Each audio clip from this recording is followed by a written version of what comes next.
Hello, everybody. I am Angie Callan, and this is No More Mondays, the podcast where we believe you can have a thriving career or business and an amazing life on your terms. Today, we're leaning into that on your terms piece in a big way because my guest, Lindsay Harle-Kadatz, is here to flip the script on how we as creatives and entrepreneurs build our businesses. And you all know I love nothing more than talking about building a business.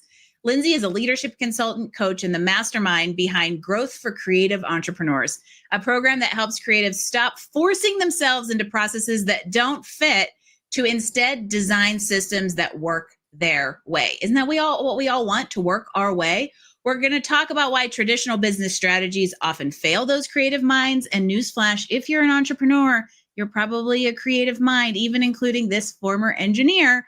And we're also going to dig into how inner work creates outer results, why the right systems can actually give you more freedom and not box you in. She's fun, she's snarky, a little quirky, and unapologetically Canadian, which are many of the reasons I absolutely love her. Lindsay, welcome to No More Mondays.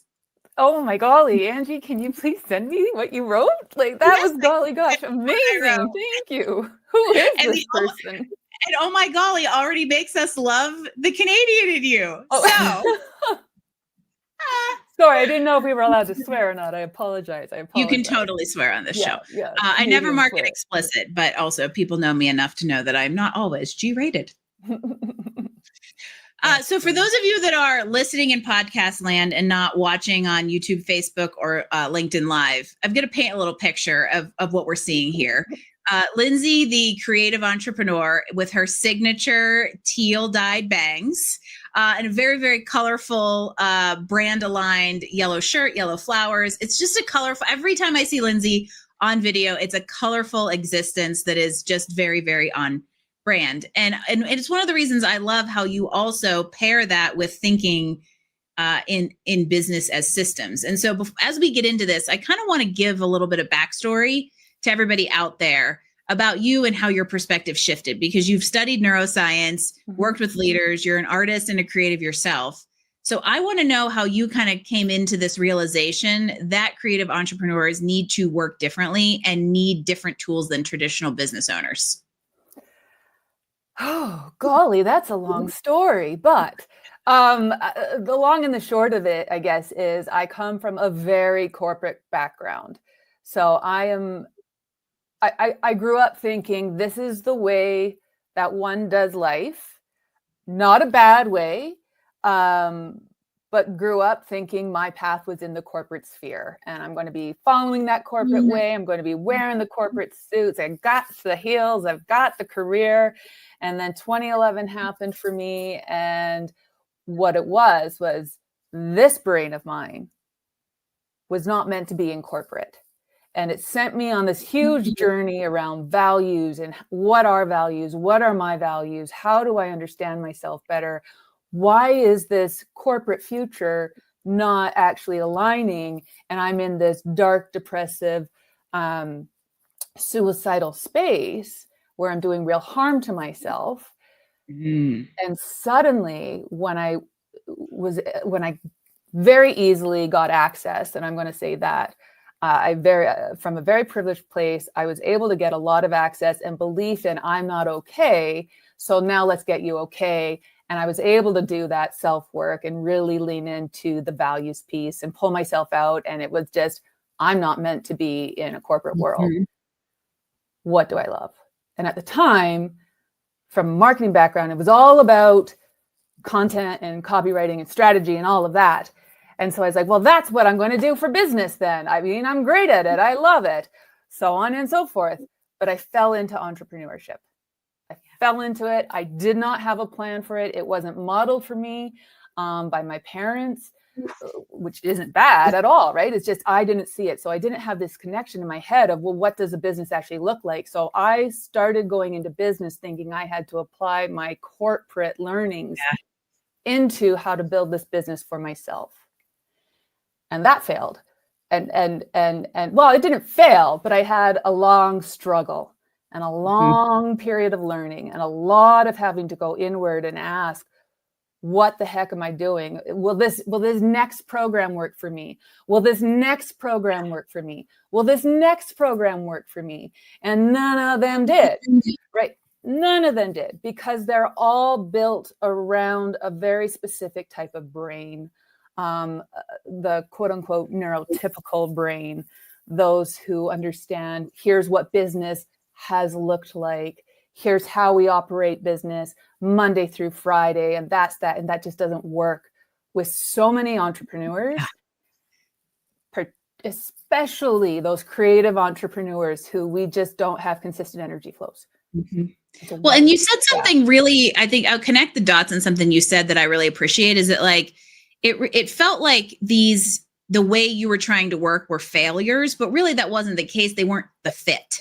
Yes, and exactly. But it took those failures, and it took even a little bit of, do we say mental rock bottom, which thank you for being vulnerable and sharing a tidbit there. Sometimes we have to go there in order to have the awareness. It takes failures to learn what isn't a fit so that you can find the fit, which is where we get into this talk about mindset and how critical it is to successful entrepreneurship, even executive leadership. I have long attested that entrepreneurship of any kind, creative or otherwise, is 80% mindset.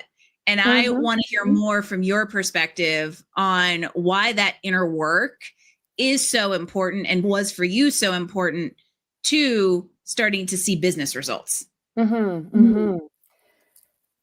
Great question. So let's be intentional with that. So mindset, I mean, for me, I did not know what it was. So very quickly, most people have heard at this point the idea of what a mindset is, being that it can be either fixed, so very closed. This is just the way I am, and that's how it's going to be, and nothing's ever going to change. And when I fail, I'm the reason why, and therefore I suck.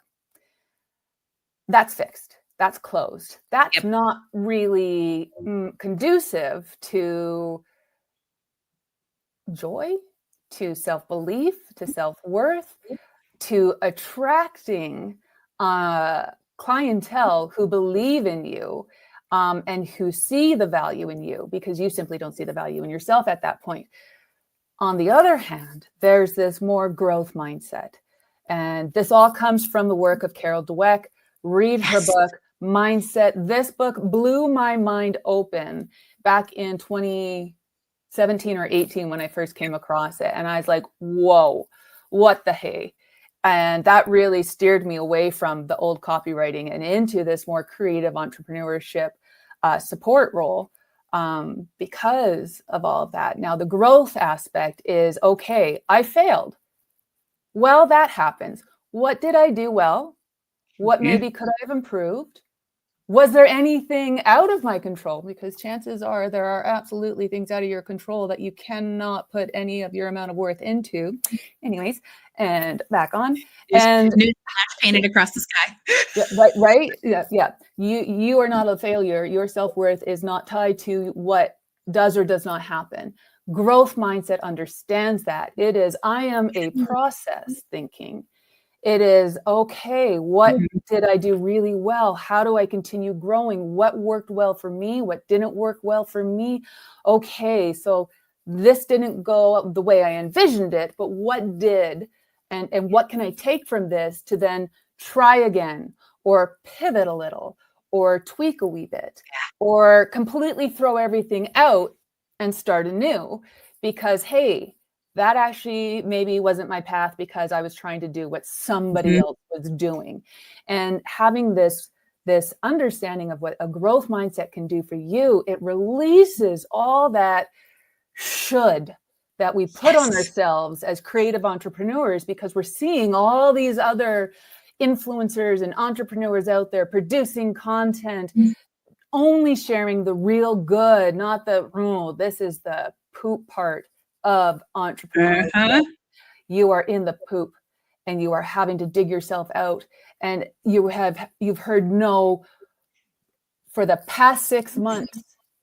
And so how do you pull yourself out of that? Well, a growth mindset will allow you to, because you can separate from your worth of action, your worth of outcomes to your worth of actions. And what is it that you're doing to continue to move forward and be curious about what do I do now?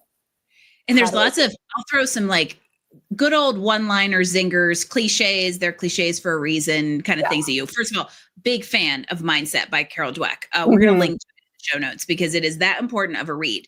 And what, Lindsay, what I think you just alluded to, if we go nerdy into our shared interest in neuroscience, is the fact that we have neuroplasticity that we don't use. And if you have a fixed mindset, you're not leveraging the fact that we're meant to adapt.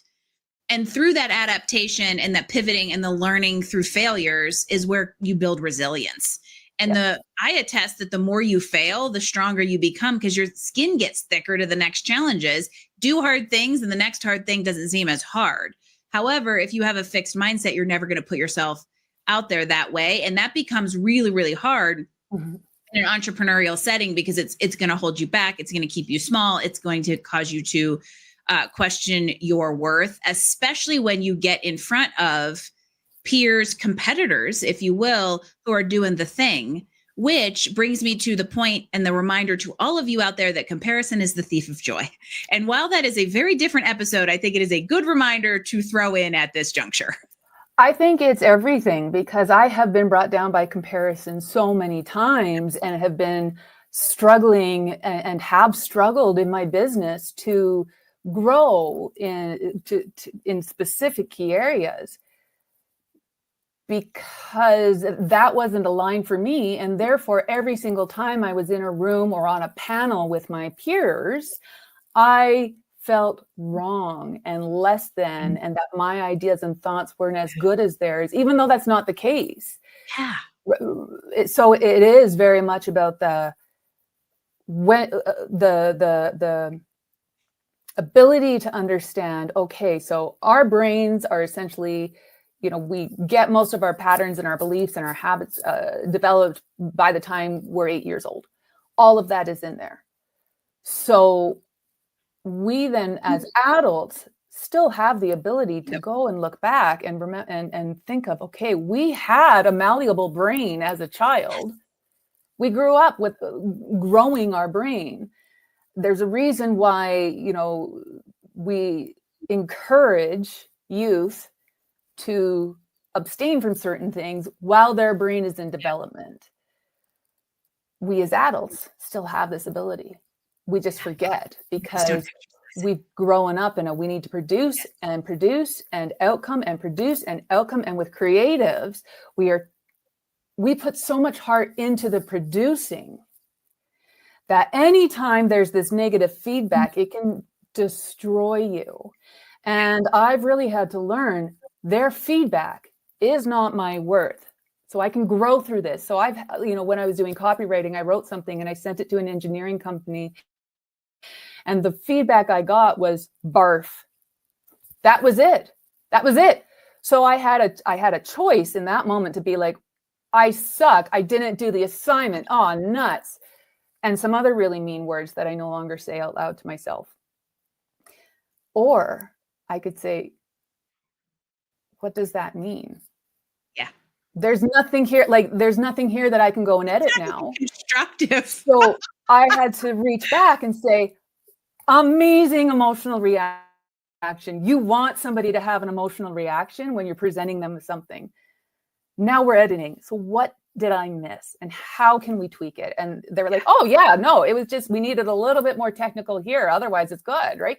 And so it's those moments of getting words like, I'm disappointed, because that's also coming from a parental place. And you're like, oh, shoot. So how do you hear all of these things as a creative entrepreneur of somebody critiquing your creative, even if they're paying for it? How do you not let that harm your self-worth so you can continue to be invested in what did I miss? Where could I be more curious? Is the client just an asshole? Because sometimes they are, right?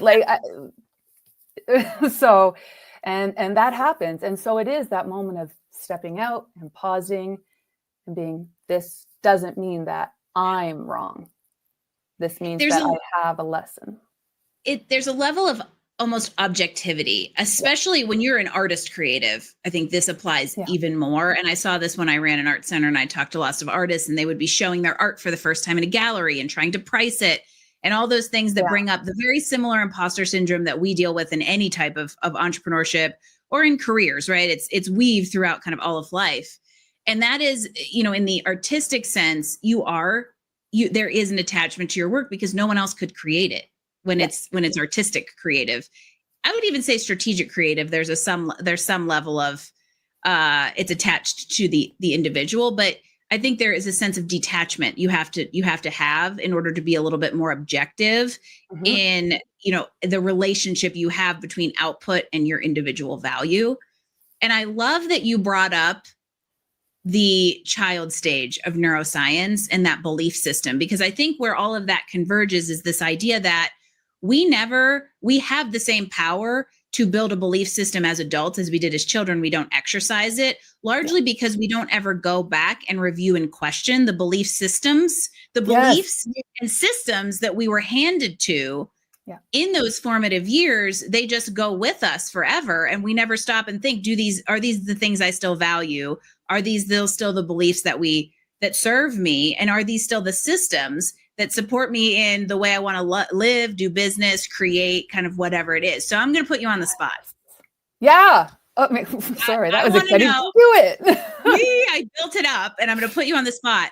I want to know what what was the biggest belief you had to break when it came to this transition and starting to build a business and hone your creativity on your terms?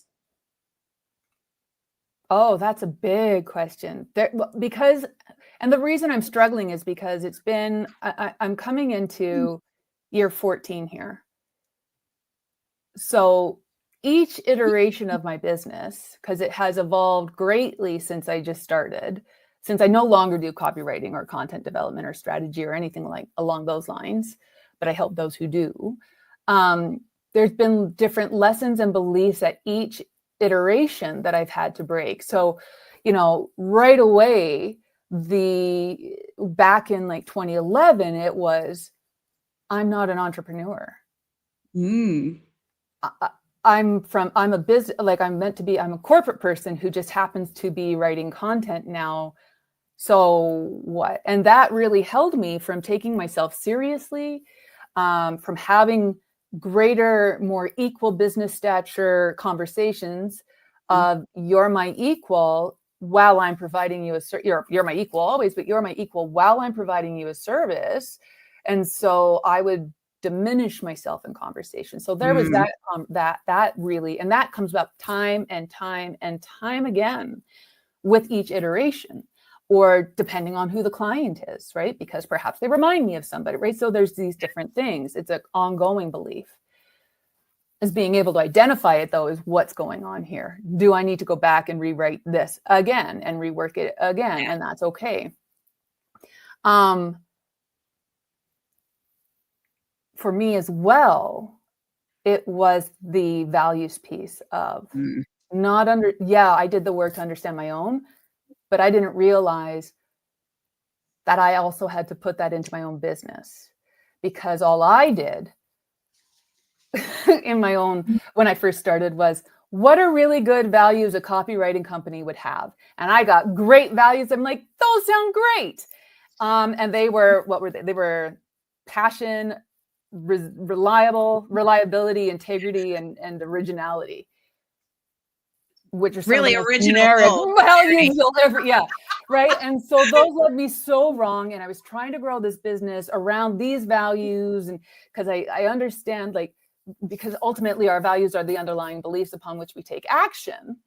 And I wasn't taking action, and I wasn't motivated to. And so it was, okay, look at my actual personal values and make that more me in the business. And then I started to open up and release that corporate side that was still there. And then even things like, oh, well, I'm a copywriter, I'm not a coach.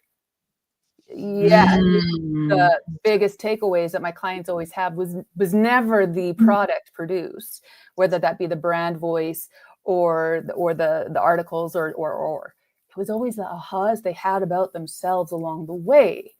And so it's kind of, and even in my personal relationships and other friend colleague relationships or colleague relationships, it's always been this listening capacity.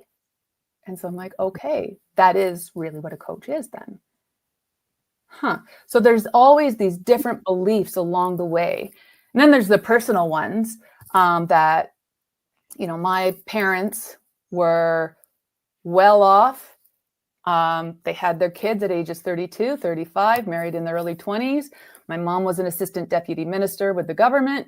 My dad was a partner with Coopers and Lybrand when I was first born, which then moved and evolved. And eventually he retired from IBM. But that's the corporate role that I saw, right? So it's these moments of the belief that I had was I had to have everything put together by the time I'm 35 because my parents did it and I don't have kids, right?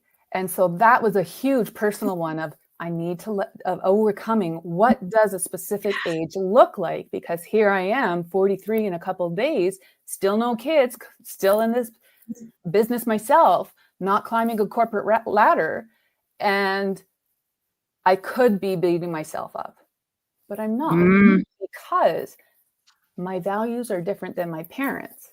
Yes. And neither are wrong and neither are bad. But what will make me take action? What will help me grow? What will even more help me serve those along the way better? Because at the heart, that's what I want to do, is serve and support. Yeah. I'm beaming with pride a little bit because this is behind the curtain. Lindsay and I have been working on some of this in her newest iteration of this business.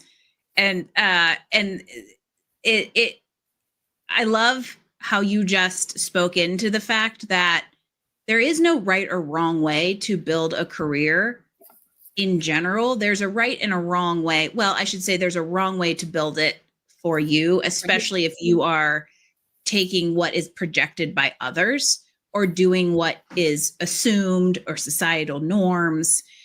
I realized years and years ago, in 2008, when I had the opportunity to transfer from the engineering office in Boston to the engineering office at the bottom of the ski lift in Breckenridge, Colorado, because that was my goal. Yeah. And all of these people in Boston would be like, what the heck are you doing? You're living my dream. And I was sitting there going, you could do this too. Who the hell am I?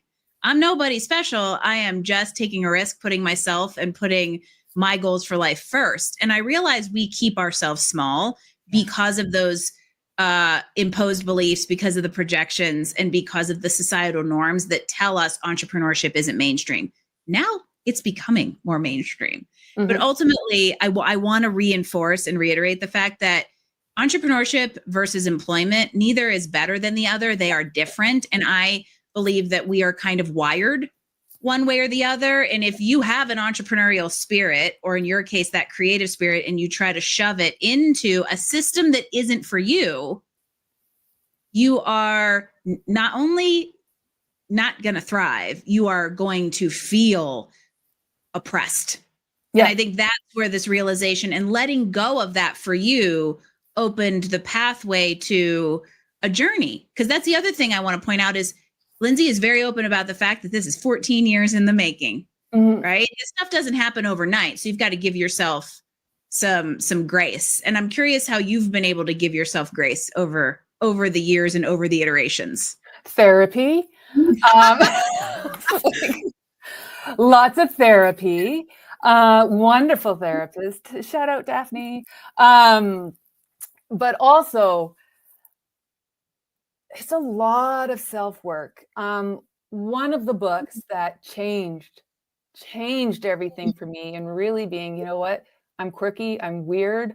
I simply cannot try and mask anymore when I'm in networking situations and stuff, because I come across as even more awkward. But the book that really changed me, again, it's so funny. Books just kind of appear to you when they're meant to. As yes. I was in a used bookstore, just waiting for my sister. And I saw this book out of the corner of my eye. I was like, what is this? And it was called The Courage to be Disliked. I'm completely blanking off the authors right now. It's over there on my favorite bookshelf, but the print is too small and these glasses don't have that strong a prescription. But The Curse to Be This Like. And I read this again in like 2018 was a big year for books for me in really starting down this road. And if you do the math, that's 7 years into my journey. And it really helped me understand and pause and say, what somebody else is doing is about them and their story, and it has nothing to do with me. And what I say to other people has nothing to do with them or their story, but it has to do with me and my story. So I can't please everybody. I'm not going to. And that happens. Okay. What does that mean then? It means I don't have to be everything to everybody. It means I can let go of that energy. One thing I was visiting my parents in Victoria, BC, British Columbia, Canada. And they and I was wandering around the pier and there was this what is that called? A seagull? There was a seagull sitting and he was all alone. And just all of a sudden I was like, you know what? This seagull inspired. It's like, we are always going to be the hero in somebody's story. We are always going to be the villain in somebody else's story. And until we understand that, we are always going to be the victim in our story. So all from not wanting to be pooped on was actually what inspired that for me. And it's just that it's true. So when we accept that, we get to be more powerful in our own story because we're no longer a victim. You know, this is a personal opinion. So long as we're not actively trying to harm other people and impose our beliefs and on others, let them be. Right? So long as they're not harming others and just being a dick for it because, oh, well, I'm just being me. No, it's because then it's, we don't need to go down that road, but it is very much this releasing of, I get to be the hero in my story. And that will be the case in others, and that won't be the case in others. And how do I now want to operate? And I get to choose that. Be the hero of your own story. I think that might be the title of this episode. Something occurred to me as you've been talking about different points over the last 14 years of growth and realization and discovery. Is I feel like there was a trajectory happening. So, early on when you were still in corporate, still operating under that imposed belief that you needed to be in corporate, the struggle, for lack of a better term, or the discovery was around a skill level, right? And the imposter syndrome of, can I write good content for engineers who tell me barf? And then, over time that morphed into the realization of like, what do I value? So kind of the next level of, okay, I can function in a certain way, but what's important to me fundamentally, systemically, from a values perspective. And what I've seen most recently, and I think what we're seeing in this conversation of how those two things created a foundation to really lean in and explore the worth that you have to give to others and how that has changed how you do business and who you want to do business with. Yeah, I mean, absolutely. And I think this is something that so many entrepreneurs go through, but again, don't talk about, is where we start is very rarely where we are going. Because I can't even say, where am I going to finish? I don't know. I have no clue. There is no real end game here for me other than support. But I certainly didn't think, oh, I'm going to be supporting creative entrepreneurs, really understand their own inner systems and processes so they can then go and do their own thing without having to carry the heavy mental weight of loneliness, of isolation that can come from entrepreneurship, particularly entrepreneurship that we simply did not set out for, but fell into. Yeah. I'm going to give you, I'll challenge you to think a little bit differently about the fall into entrepreneurship, because I could say the same thing, but I actually think you arrive there and it's where you're meant to be. It just was never where you planned on being. And so at some point we understand our skills, our values, and our worth enough to arrive at that stopping point along our overall destination of life. And in that exploration is where we start to kind of lean into our purpose and what we have to offer others. And so I believe it's meant to be where like you were meant to fall into it. It's just somewhere that the when it looks the right way or the best way for the time, it's somewhere like you arrive. It's hard to kind of like work into it intentionally. I feel like that's kind of what happened to me. And I would say that's what happened to you. And now you're iterating upon the way that you really, really want it to look. Yeah. And I want to talk about the systems piece of all of that, because you mentioned, these creative people especially don't like necessarily structure because they feel like it's restrictive. But it sounds like you have found a way to put maybe specific or creative systems in place that remove the overwhelm, help create clarity, and actually benefit you and your business. And I would love to know a little bit more about how that looks and even what some of them are. Yeah. So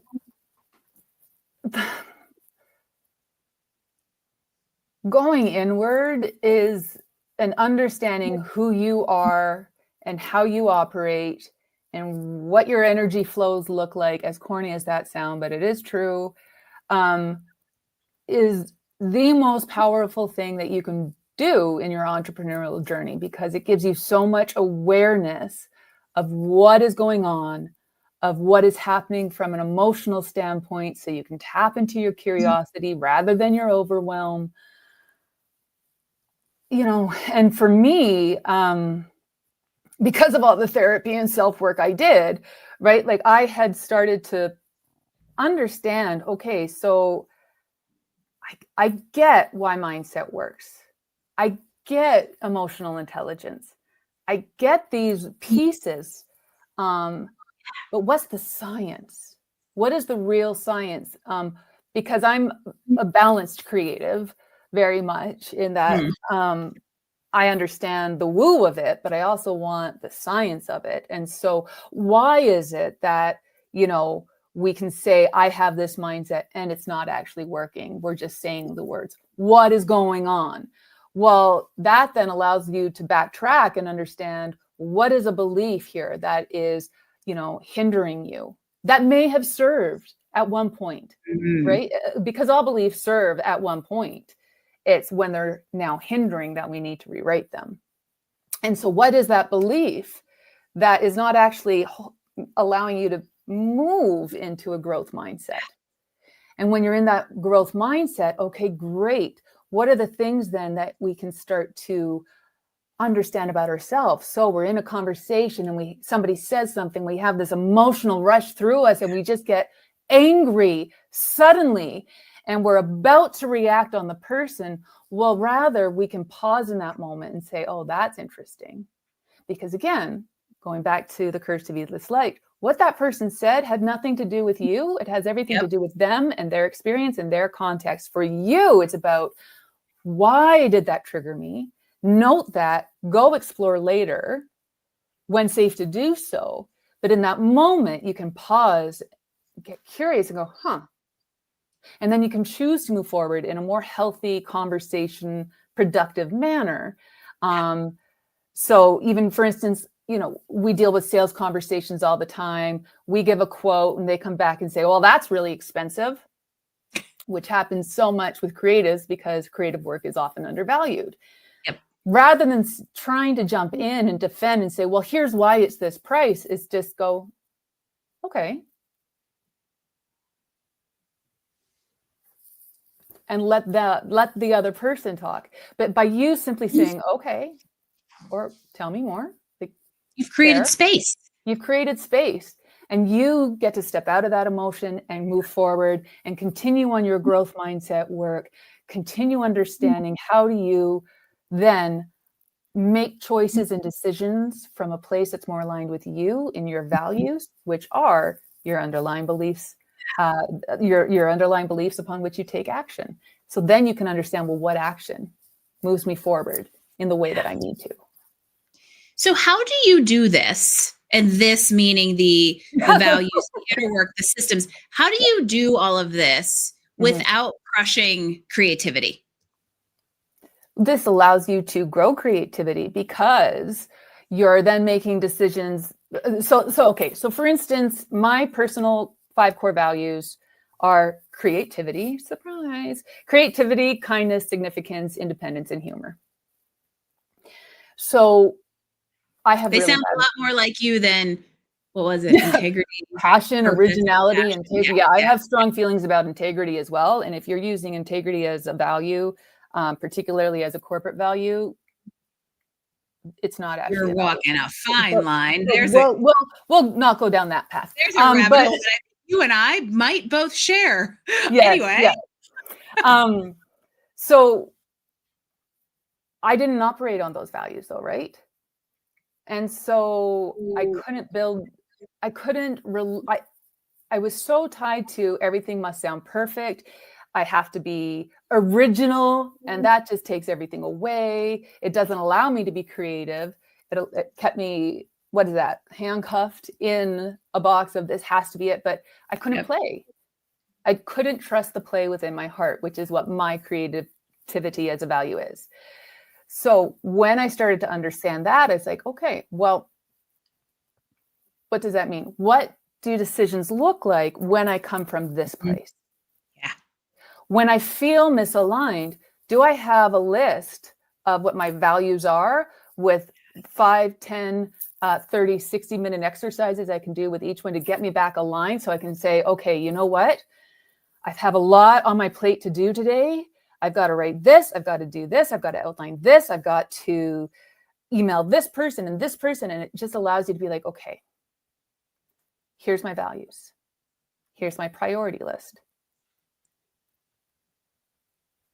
Which makes sense to do at this point in time based on these things that fill me. It's very similar to the energy matrix that you beautifully walked me through as to what lights you up. And so when you as a creative entrepreneur knows what lights you up, you can then start to outsource or look for other ways to have people do the things that don't light you up. Yeah. And so that you can still stay in your creativity and work with others in their strengths. And I think I want to make a point to anybody out there who's listening who maybe doesn't identify as a creative. Years ago, I went to a conference. This is anecdotal, but years ago, I went to a conference where somebody said the following, and it has stuck with me for probably 15 plus years. And that is, you have to be creative to be an artist, but you don't necessarily have to be an artist to be creative. And so for any of you out there listening, you have some sort of creative thread in you. It may just not literally be through art.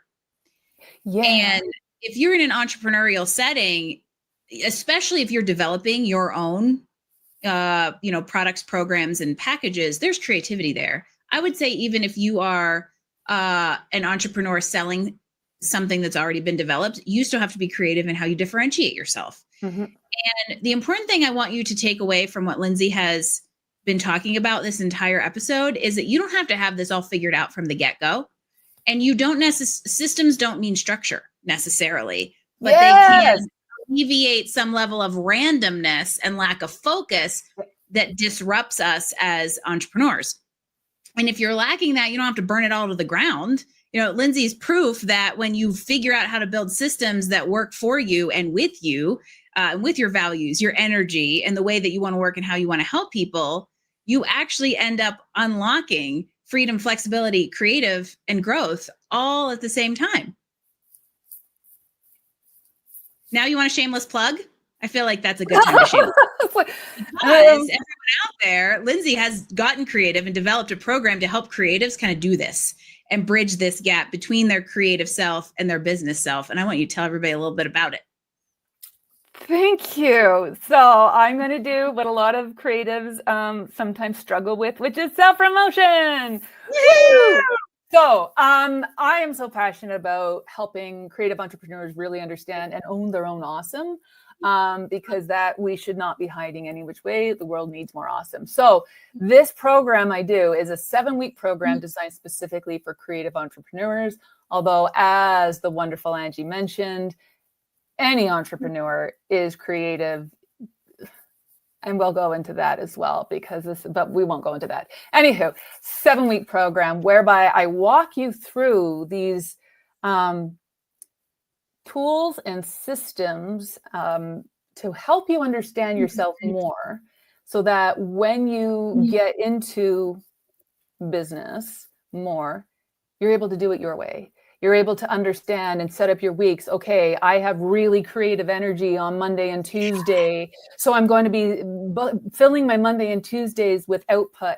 And then on the other ones, a creative output on Wednesdays. That's my day that I'm done from the creativity. So I'm going to just do data entry and do my books and the things that maybe don't take as much intense energy as creativity, but still take, right?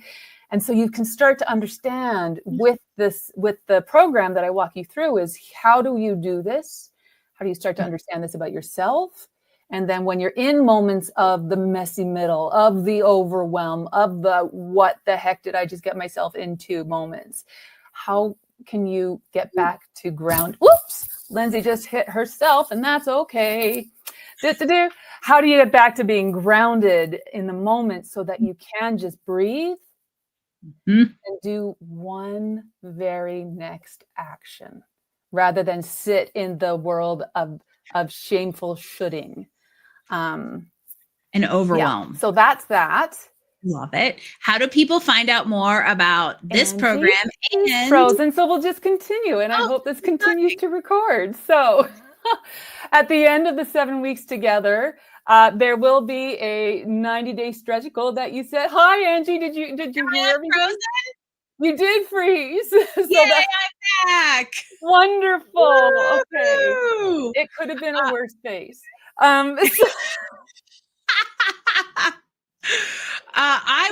Who knows if everybody out there might have heard me interject, who knows, or me jump in when I was frozen. But we all love technology. We all love a live stream, everyone. If you ever needed proof that these aren't actually edited, here you go. Lindsay, how does everyone find out about this program and follow along in your journey? What a great question. I was just about to get to that. All right. So what you do is you can either you can find it online at brpconsulting.ca/creative_entrepreneur. Or you can find me on LinkedIn at Lindsay Harle-Kadatz, and I am doing posts there as well. So you can be able to find the link there, or just send me a DM to say, hey, I'd love to have a conversation, because conversations are excellent. I'm not sure where this accent's going, so we're just going to stop.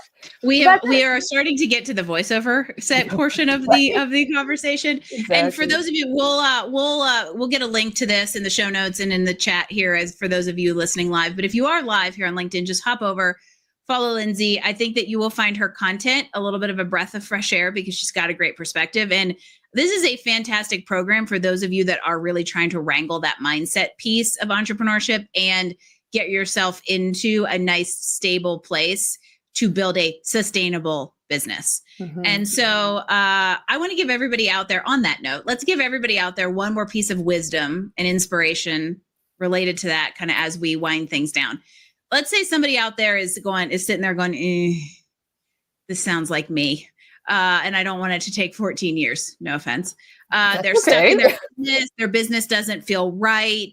Just something isn't clicking. What is the very first step you would tell them to do? Oh gosh. Do you know your values? Yes. Have you done the time? Have you taken time, real time, to sit and reflect and understand in the quiet of the night, when no expectations are put upon you, what is really important to you? How does this fill you up? What are the actions that speak to it? When do you fall in flow doing actions that align with the things that light you up? And so, there's so many things. So I know Angie on her website, there is a free values tool. I run a voracious values workshop, which is also part of this program as well, which lets you dive in and understand your own values as well. There are a number of other really good, free resources to just start understanding what are values.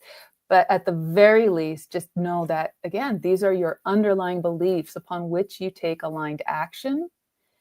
And so what values are the aligned action? What beliefs are the aligned action happening? Yeah. And that's your values.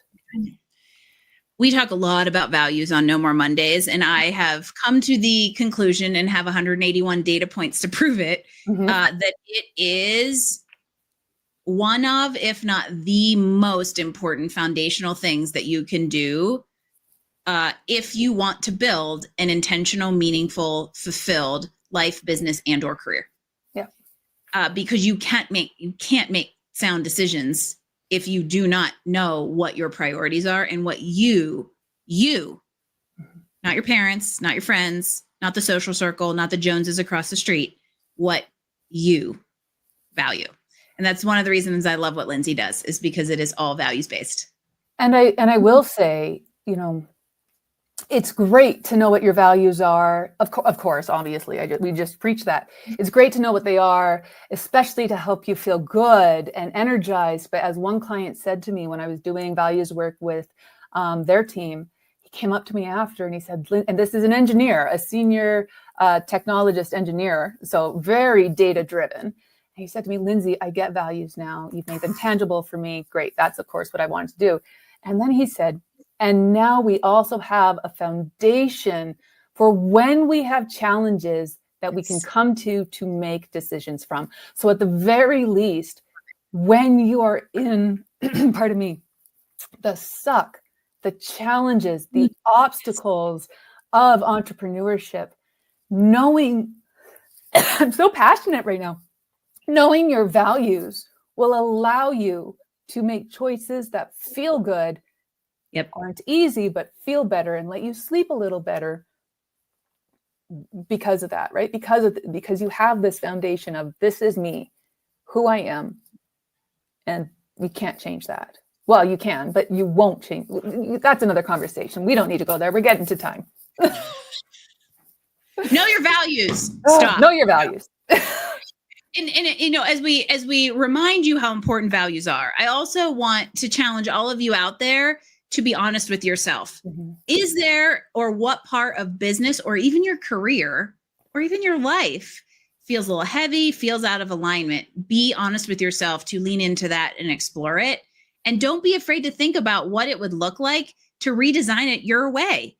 And to iterate from the foundation that you have and not necessarily burning it all down. Let yourself dream a little bit, explore those values, explore what energizes you. And I'll even go so far as to tell you to drop Lindsay and me a message, because this is the kind of stuff we love to hear about and love to know that these conversations are providing value and inspiration to you to not just ditch Mondays, but live a more intentional, meaningful, fulfilled life. This has been an amazing conversation. Lindsay, thank you so much for joining me. Again, I am Angie Callen, host of No More Mondays. Thank you all out there for spending your Monday morning with Lindsay and I, and for showing up. And I hope that this conversation reminds you that sometimes the most creative thing you can do for you and your business is build it your way. And even more importantly, own your awesome. I will see you next week for another fantastic episode of No More Mondays to start your week. Until then, have a great one.